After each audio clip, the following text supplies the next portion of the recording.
Assalamualaikum warahmatullahi wabarakatuh. Selamat pagi semuanya.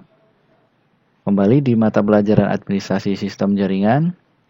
Pada pertemuan kali ini, kita akan membahas materi tentang dedicated server hosting.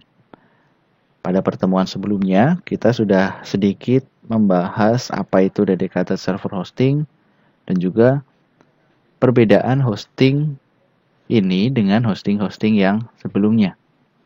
Nah, untuk kali ini kita akan membahas secara lebih rinci apa itu dedicated server hosting. Definisi dari dedicated server hosting itu adalah salah satu tipe hosting yang menawarkan sebuah fasilitas server dengan skala penuh kepada hanya satu buah akun penyewa. Kemudian, jika kita memutuskan untuk membeli, dalam hal ini itu kita hanya menyewa sebuah layanan hosting dedicated server, maka kita akan mendapatkan akses sepenuhnya terhadap sebuah server, seperti memilih dan install OS sendiri, install software aplikasi, dan juga software pendukung yang lainnya. Jadi, kalau kita pakai dedicated server hosting, itu kita menyewa satu server penuh. Dan di situ kita berhak memiliki hak akses dengan server tersebut tanpa dibagi-bagi dengan user yang lainnya atau bahkan server itu dibuat virtual untuk disewakan ke yang lain. Contohnya, untuk perusahaan besar seperti Facebook ataupun Google itu menggunakan jenis dedicated server.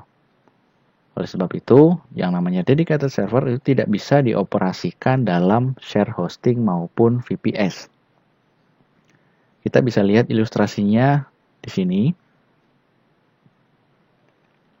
Yang namanya sebuah server, dari apakah itu situs atau website ya, itu disimpan pada sebuah tempat atau lahan yang namanya data center. Jadi yang namanya data center itu tempat di mana sebuah server atau kumpulan dari beberapa server dan jaringannya itu disimpan. Di sini saya contohkan data center Facebook. Satu buah server itu ukurannya segini. Nah, sedangkan yang namanya Facebook itu kan sudah mendunia dan hampir satu dunia itu mengenal Facebook pakai sosial medianya. Jadi itu menampung beribu-ribu, berjuta-juta database yang ada pada Facebook. Nah, maka dari itu servernya itu tidak cukup satu, tapi banyak sekali. Ini satu ruangan. Nah, sedangkan data centernya itu lebarnya atau panjangnya hampir sama seperti ada pada PT atau perusahaan.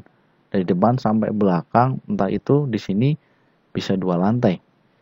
Nah, ini hanya disimpan di satu tempat. Sedangkan yang namanya server Facebook itu diletakkan di berbagai negara. Dan juga Google pun juga sama. Data centernya itu pusatnya memang di Amerika, tapi ada beberapa di negara lain. Nah, ini ilustrasi penggunaan dedicated server oleh beberapa perusahaan terbesar di dunia. Kemudian yang namanya dedicated hosting, tadi kan dedicated server ya, sekarang dedicated hosting. Itu identik dengan layanan hosting di mana sebuah server yang dipakai oleh sebuah akun saja. Jadi satu buah server dipakai satu user. Dedicated hosting itu terdiri dari 2 macam atau di dalamnya ada 2 jenis, yaitu colocation dan juga dedicated server. Colocation sendiri itu di mana mesinnya disediakan oleh klien sendiri dan diletakkan pada data center penyedia hosting. Sedangkan dedicated server itu mesin disediakan oleh pihak penyedia hosting. Nah, mudahnya kita lihat di slide sebelumnya.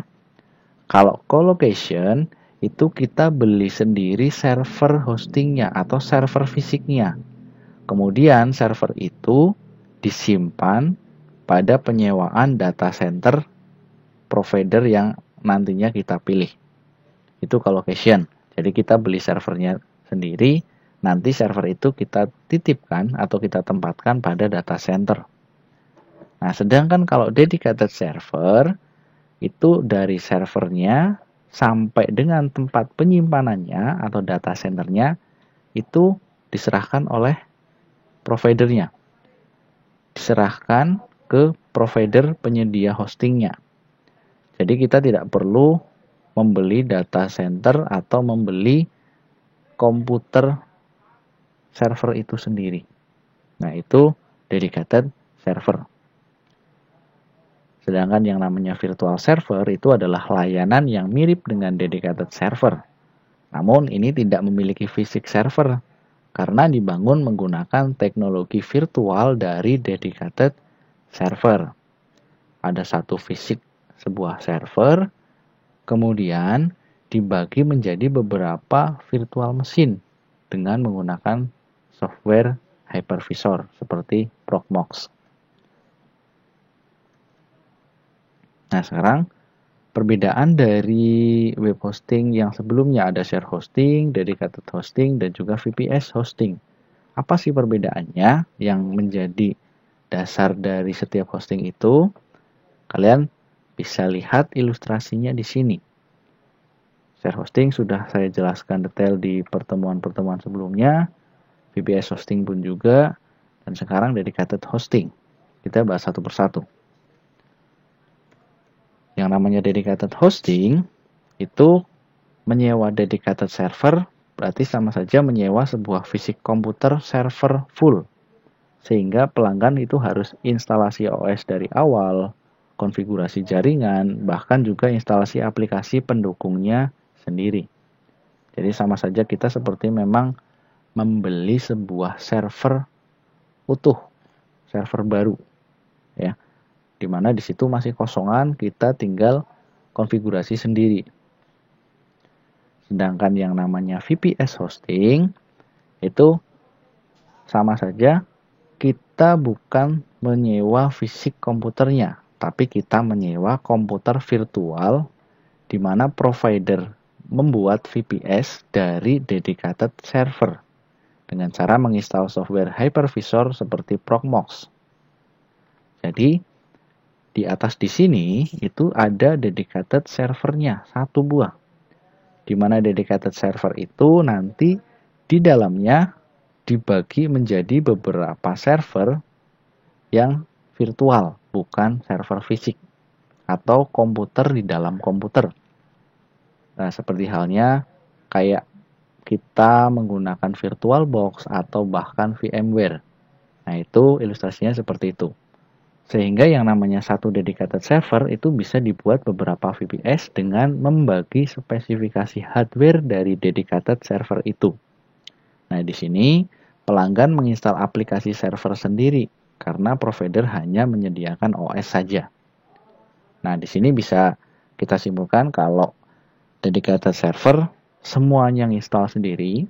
Kalau VPS hosting itu OS-nya sudah disediakan provider, tapi untuk software pendukung, kita yang menginstalkan sendiri. Sedangkan yang ketiga, ada yang namanya share hosting. Itu di mana provider menyewakan folder dan database tertentu kepada pelanggan, sehingga pelanggan bisa langsung upload file web atau database-nya, dan tidak perlu instalasi OS maupun aplikasi server. Jadi di sini, sama halnya ketika kita membuat blog atau website dengan menggunakan situs Blogger maupun WordPress.com. Situs kita itu tinggal langsung diupload saja file database-nya atau bahkan kita buat langsung tanpa harus kita memiliki domain bahkan hostingnya. Kenapa? Karena hostingnya di situ sudah ada dan bisa digunakan secara bersamaan dengan pengguna yang lain. Jadi semua data-data itu kita dititipkan ke provider penyedia hosting di situ. Sana cuma menyediakan tempat atau foldernya dan juga database tertentu yang nantinya bisa kita gunakan. Kekurangannya kalau misalkan pakai share hosting, sudah saya jelaskan. Kalau user 1 itu pakai robot yang berat atau instalasi webnya itu banyak sekali script yang berat, maka itu akan berpengaruh juga terhadap user yang lain, di mana websitenya juga akan menjadi down atau ketika dibuka itu bukanya lama sekali. Nah, itu kekurangan dari share hosting. Kemudian ilustrasinya dari dedicated server, yang namanya dedicated server atau colocation server diibaratkan sebuah gedung yang kita tempati sendiri, di mana di situ terletak di dalam sebuah kompleks yang diibaratkan sebagai data center. Data centernya itu adalah kompleksnya, kita membeli sebuah server yang diilustrasikan sebagai gedungnya. Gedung ini milik kita semuanya. Jadi mau pakai fasilitas yang ada di dalam gedung itu bebas, terserah kita. Kita punya akses total. Nah, walaupun bebas, jika terjadi sesuatu dengan data center kita, maka gedung atau server yang kita miliki juga dapat terkena imbasnya. Sebagai contoh, rumah kita di data center pasti tersambung listrik. Ketika listriknya itu kok terkena petir, otomatis kan semua listrik mati. Nah, di situ juga akan berpengaruh pada server yang kita miliki di data center. Nah, itu ilustrasi dari dedicated atau colocation server.